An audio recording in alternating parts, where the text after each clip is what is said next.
Hello, everybody, and welcome to another, our seventh Deeper Inquiry session.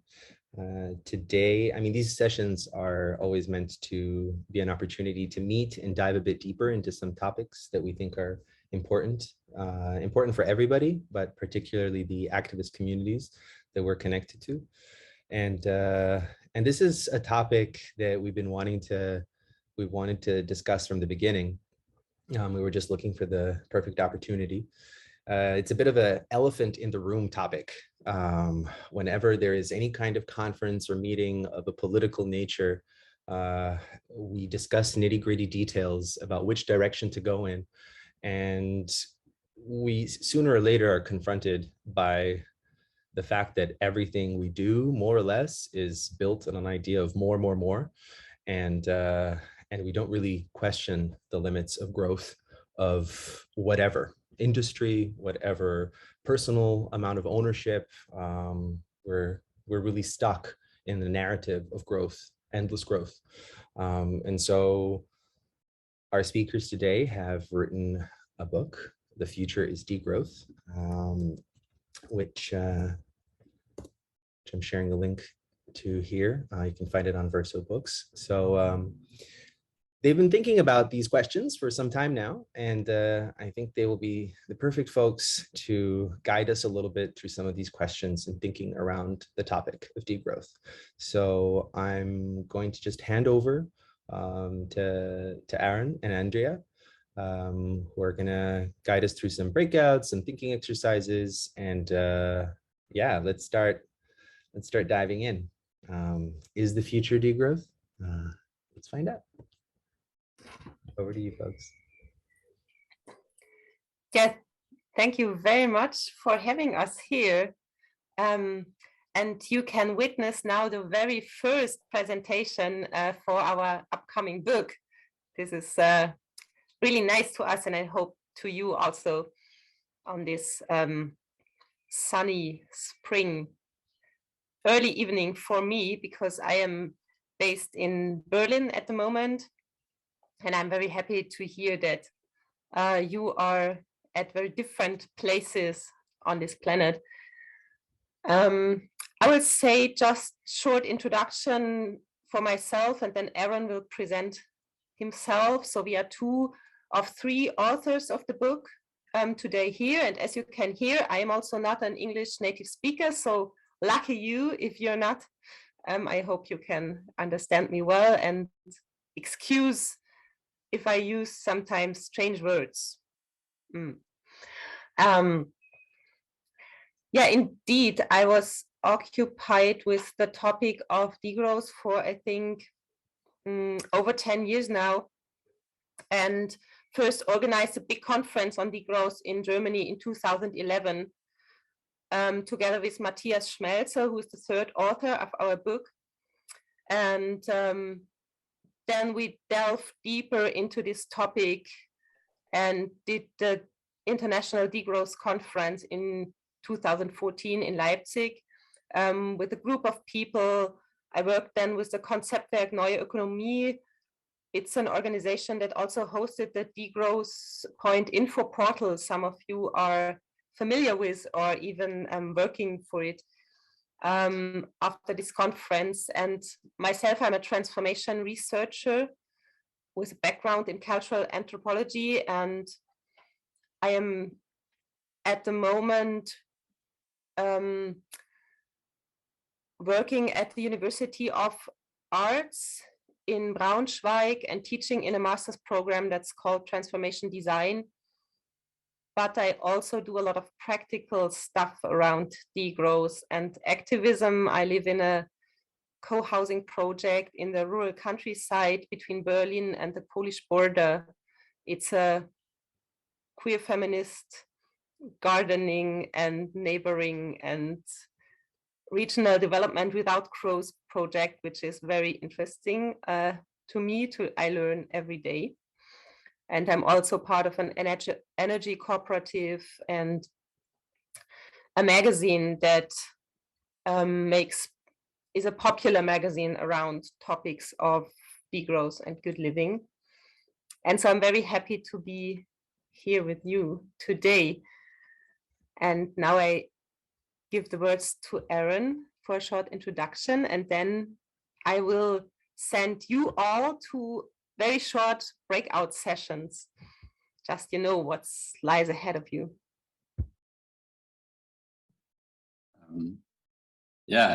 It's so exciting to see all the different people here today. Just briefly about myself, my name is Aaron. I live in Montreal. I am a researcher, mostly focusing on kind of green urban development, but I also, since 2014, when I lived in Barcelona for a year, I started learning about degrowth and getting involved with it. And I kind of, in terms of activism, I have always kind of focused on food justice and housing issues. Then as a profession, I'm an editor and a researcher and writer. And I'm also an editor of the online magazine Uneven Earth. Yeah, I'm just very pleased to be here. I guess I'll say, maybe Andrea, could you say something quickly about Matthias? Yeah, sure. Like I mentioned before, we worked together for the original version of this book, which was in German, and now is expanded, extended, and even nicer in English. And Matthias, he's an historian, and so he worked a lot on the history of growth and how this idea of the growth paradigm came into the world after World War II, which is very interesting. And he's also an activist, for example, for the, what's it called, Stay Grounded, it's called in English, Stay Grounded Network. Yeah, basically that's it. And so now I would like you all to have a short chat, only 5 minutes, in breakout session that Ivan now has already maybe prepared. And you will be sent to rooms where you are with maybe 2 other people. And the question we would like you to discuss shortly is, what role does degrowth already play in your organization or at a place where you work and live? Or if degrowth doesn't have any role there, maybe growth has. So that would also be interesting. What role does growth play there? And we would be happy if you want to take some notes, maybe on your home computer if you want, and then you can bring them back here in the pad. We had a link to a pad here in the chat. So we have a bit of a short overview, like what role does degrowth play? But if you don't arrive at taking any notes, it's also fine. It's more of getting in contact with the topic and with each other, I think. Are you ready, Ivan?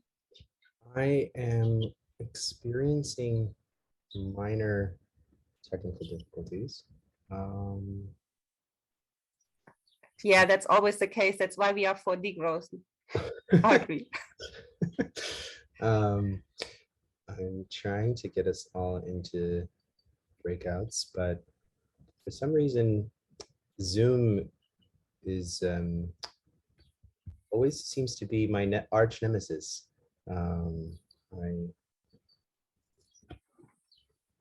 Okay, so I say, as we have limited time, maybe you try it for 1 more minute, and if not, we do it like just here in a big group. Cool. Does anybody have issues with the recording? You can also message me privately if you do. Because if we do it live here, I would rather not stop the record button. So if that's the case, it will still be on speaker view on my computer. So only whoever speaks will be recorded. So all the little windows at the top of my screen right now, they're not being recorded. So so if you do have a question, if you do want to share, you can put it in the chat or send it directly to me, and I can read out whatever it is that you'd like to share. And that way you won't be on camera. So that's a way around it. Okay, so we are sorry for that, but I'm sure also in a degrowth society, there will be technical issues still. Then maybe take 1 minute just for yourself and think about the question, what role does either growth or degrowth play in the initiatives you are part of? And then you can click on this link in the chat and you can fill in a sentence. And we can all have a short look at it. And then maybe 1 or 2 or 3 people want to share something in words also.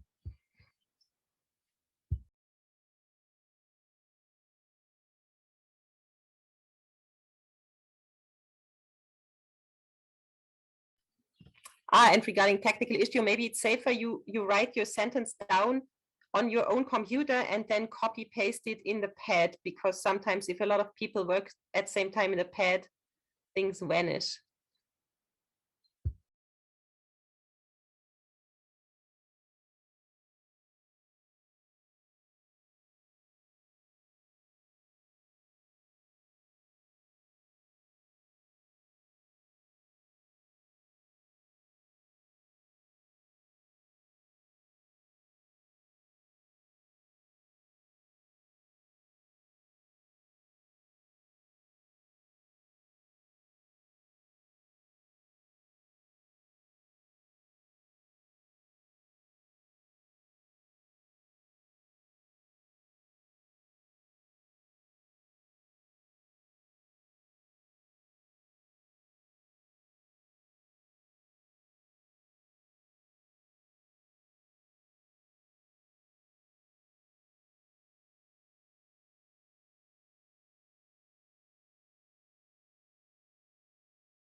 Haha, I'm not sure if the pad works technically either.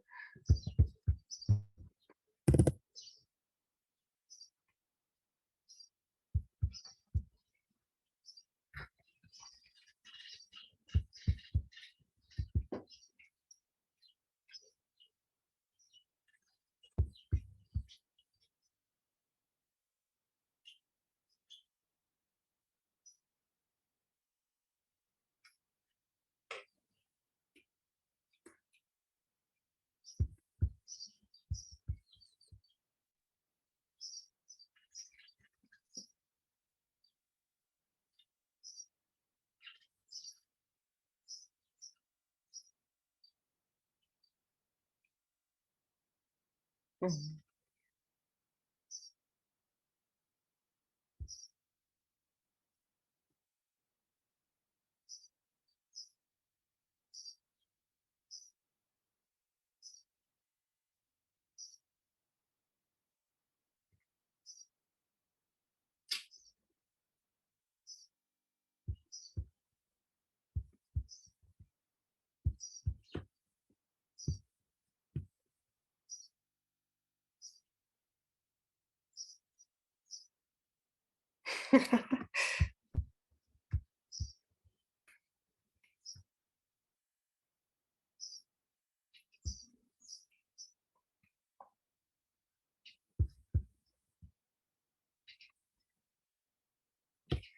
I can very much rely to the sentence that the person being a PhD student on degrowth feels a lot of stress in their daily life.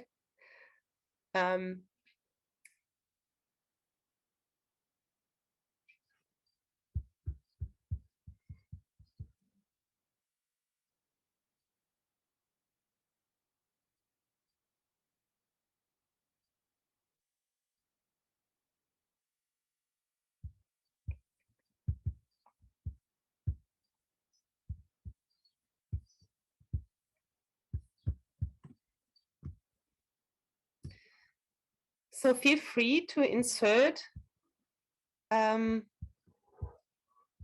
whatever role degrowth plays in your life. It might take some time because I'm not sure if the pad is okay with a lot of people using it at the same time. If it doesn't work in a pad, just do it in a chat. I think that's also okay. And regarding the time, I think I would propose that we maybe start with what Aaron and I want to say about the book, and then come back to what you wrote into the pad later.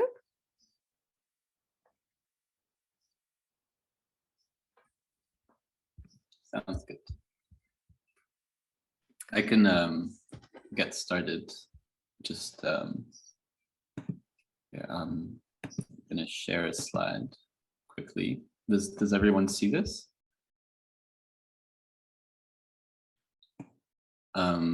So in our book, we have a chapter which it's the third chapter, which goes through different critiques of growth. So before defining degrowth, we want to define what growth is and look at some of the problems with it. And I'm not going to go through all these critiques here, but you know, as for example, the PhD student working on degrowth, who is stressed and alienated. I've been there myself as well. In the book, we talk about a climate justice organizer who's totally stressed and running from climate camp to conference and trying to write articles about degrowth in the middle of it, and even people who are trying to get beyond the system are kind of caught up in trying to always being on a treadmill and feeling alienated from the work we produce, feeling stressed. So that's kind of a part of the cultural critique, feeling like the things we do can't actually have a positive manifestation in the world, and we're part of a system that kind of depends on always having to go faster, always having to do more, produce more. Another critique is the feminist critique.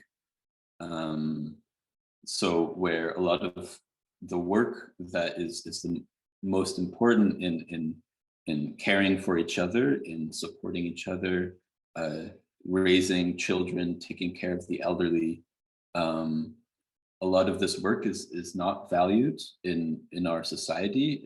It's when it is paid for, it's not paid for equally as other work, but in general, it's work that's unpaid and often unseen, even though it's kind of the work that supports everything and makes us all who we are. And that can equally be extended to the work of nature, where the biodiversity and the ecosystems that make our lives possible are systematically devalued. and that then manifests its way into our society as a hierarchy of, for example, man over nature, or men over women, and it creates these unequal binaries. So that's what one could call the feminist critique, or even the eco-feminist critique. That's just two examples of different critiques. And you can probably think of some more examples if you're looking at that slide.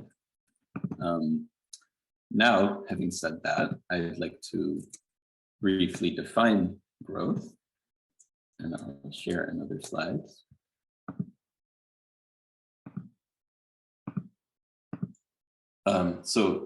Defining degrowth, I mean. So degrowth is, as we define it in the book, which is, we kind of looked at all the different ways people have defined degrowth and try to find one that works for us. Now, there's thousands of academic articles now that deal with degrowth in some ways. There's been many conferences. Our work is not the first. We're just kind of, in this case, trying to summarize a lot of this different literature. And kind of what's important about this definition is three things. Degrowth it's a world that we're trying to get towards, and that involves a transformation to an economy that meets global needs. So where the few aren't using more things that make it impossible for other people to have access to a good life. So the second part is that it guarantees a good life and social justice for all. And part of that is also, part of social justice is self-determination, that we're able to democratically decide the kind of world that we want to live in. And then the third part, and this is also important, it's that it's not dependent on, it's a system that doesn't have to always keep growing in order to sustain itself. It doesn't have to keep expanding. And a lot of people, when they first hear the word degrowth, it sounds kind of negative. It sounds maybe a bit scary, or it's like, wait, you're talking degrowth? Do you want poor people to be more poor? Stuff like that. So what we say is that degrowth it's not a recession. It's not austerity. Well, for example, with austerity, it's we always make economic cuts so that growth can continue. But degrowth is about building an economy that isn't dependent on growth. Austerity is about cutting social services, while degrowth is about broadening social services and taking them out of the market, making it harder to make a profit from them. And for sure, degrowth, life would be a lot different. And people would probably need to adjust their needs, especially the very, very rich.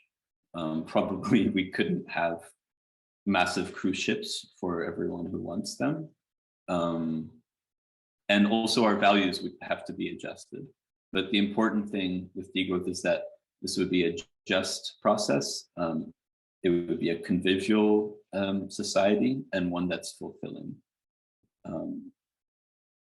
Then the question briefly is why is degrowth important?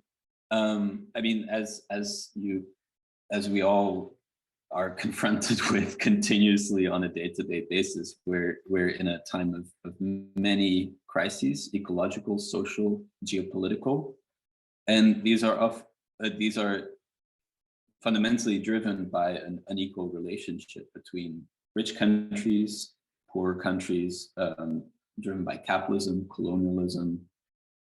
And the way that this kind of inequality, this type of economy has materialized is it's an economy that's based on growth that can't do without growth. And so whenever the economy meets its own limits, a crisis happens. And so we're always kind of pushed into crisis after crisis. And we're also promised, so growth is also an ideological manifestation of this economy, where we're told that we can't have nice things in life unless the economy keeps growing, keeps expanding. So degrowth is important because, well, for one thing, it tries to offer a holistic picture, like as you saw with the 7 critiques of growth. It tries to have a holistic picture of different streams of thinking and different streams of action to respond to this system. It draws on and connects different currents, for example, the feminist current and the cultural critique. It also advocates new values that are different from the ideology of growth. As Andrea will get into a bit more, it gives us a set of different strategies to get there.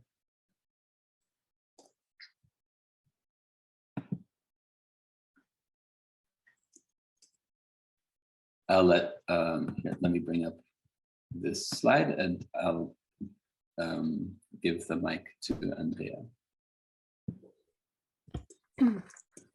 Yeah, thank you. And of course, we thought that we will only give a very brief overview over some topics we talk about in the book, and then we will open the floor to you to give us questions and we can go deeper into things you are interested in. So is there any chance that we can get to such a desirable degrowth society where people live in a just and just manner together? And of course, we don't know. Talking about degrowth is also acknowledging that we are at a point in history where nobody really has a good recipe and good answers to what will come next. It is clear that the path we are onto will not work. That is clear by the geopolitical crisis, the ecological crisis, the reproduction crisis we witness every day. So it is clear that the thing that also didn't work so well in the past, but somehow can't work in the future, but what then?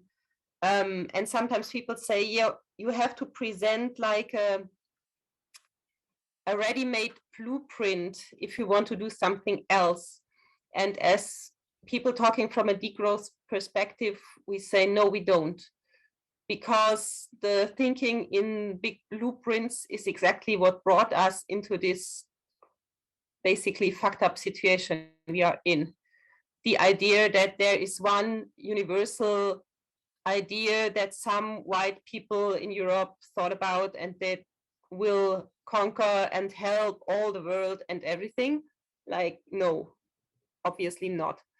But still there is strategies, and it's really worthwhile to think about strategies, because as activists, researchers, and people wanting to make a change in that world, I mean, we ask ourselves every day, is it the right thing I do? Is it really a good thing that I'm sitting here on this table doing this research on degrowth, or should I rather found a community-supported agriculture farm, or should I rather go protesting the lignite mining and stop the big machines drilling into the soil? Or should I rather care for my elderly neighbor here in the house who has nobody? So I think everybody of us knows these kind of questions every day. And to achieve at a society, or to go into the direction of a degrowth society would be more accurate to say, I think, it needs all of these things. That is the good thing.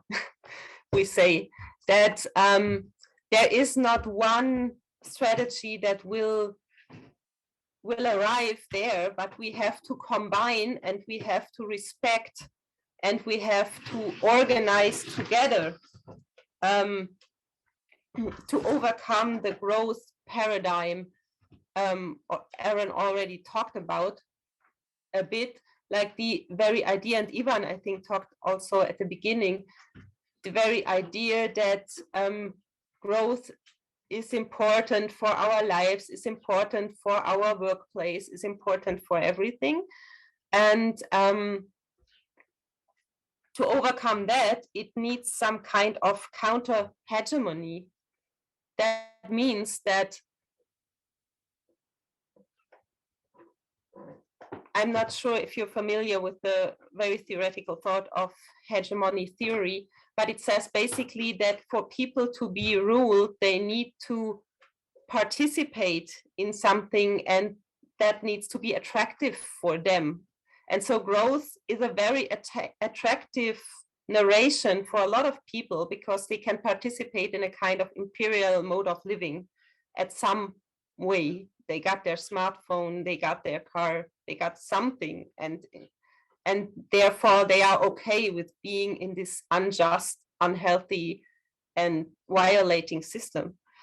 And I think it's about dismantling that hegemony and making clear that there is a lot of other ways of fulfilling our needs. And one way directly, one degrowth strategy, as you can see in this wonderful triangle at the top, is nowtopias. What does that mean? That means places where in the here and now we try to do things differently. For example, as I already mentioned, community supported agriculture projects. You get your food not in a market situation. I think that is a really simple and really revolutionary act. You get your food and you share the risk with the farming people, because you buy a certain amount every month and you get a certain share of the things harvested. And so it's not a market relation, even if there flows some money, but it's something different. You are creating a commons. The same goes for co-housing projects, where you don't live in a kind of nuclear family style or totally isolated alone in a big house where nobody knows each other, but you live in a kind of shared space together, and you can work on new strategies how to create relationships. And now I'm getting too long, I'm so sorry. But I'm a big fan of all these nowtopias, as you might notice. Our energy cooperatives, for example, where you can create your own energy on your own rooftop, which really makes a big difference. But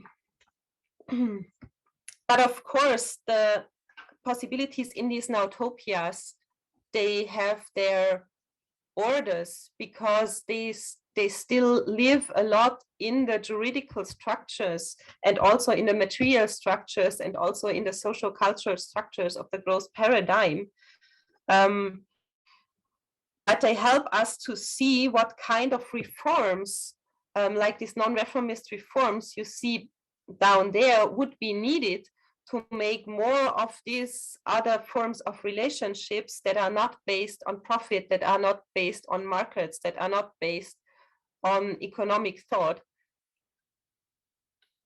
What would a framework look like? And for example, I saw that there's people from Basic Income Initiative here.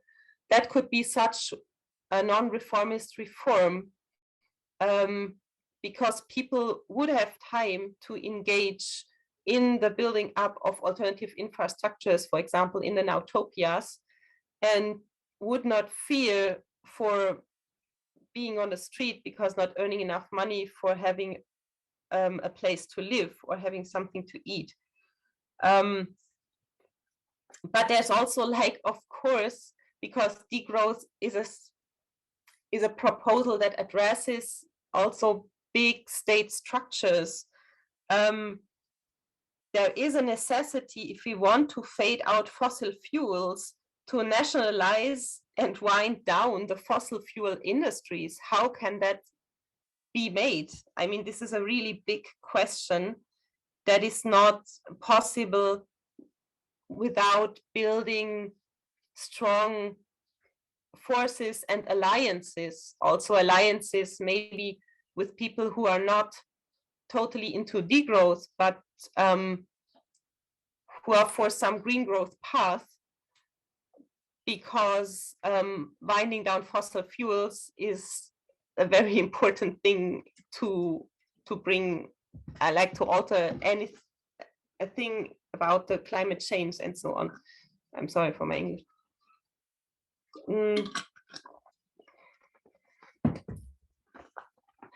And so also to create pressure on these non-reformist reforms, to create other juridical structures,